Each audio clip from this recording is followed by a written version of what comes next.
হ্যাঁ হ্যাঁ, not foxy আবার আজকে এই টাইমে লাইনে, কারণটা কি যাইতে হয়তো। কিরে বন্ধু, কি অবস্থা, কেমন আছোস? ভাবি কিরকম আছে? বুঝলাম না, তুই আজকে এই টাইমে ভয়েস অন করলি? তুই তো গেমে ভয়েস অন করস না। আরে বন্ধু, আম্মু পাশের বাসায় দাওয়াত খাইতে গেছে। ও আচ্ছা, তুই যাস নাই কেন? তোর সঙ্গে কথা বলবো দেখেই এই কারণে যাইনি আমি। ও আচ্ছা। আরে বন্ধু, আম্মু আইসে, হাতে বুঝি কি একটা নিয়ে আইলো রে। আচ্ছা ঠিক আছে, তাহলে তুই এখন ভয়েস অফ কর। আরে কি জানি খাওয়ার জন্য নিয়ে আসছে, ধুরবাল। খাওয়ার জন্য নিয়ে আসছে তো আবার এখানে রাগারাগি করা কি আছে? আমি এখনো কি ছোট আছি নাকি এইরকম করে? আরে বন্ধু শোন, সন্তান কখনো মায়ের সামনে বড় হয় না রে।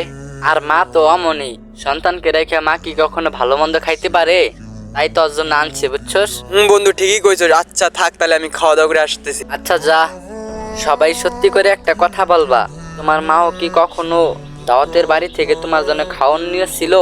লজ্জার কিছু নাই, বইলা ফেলাও।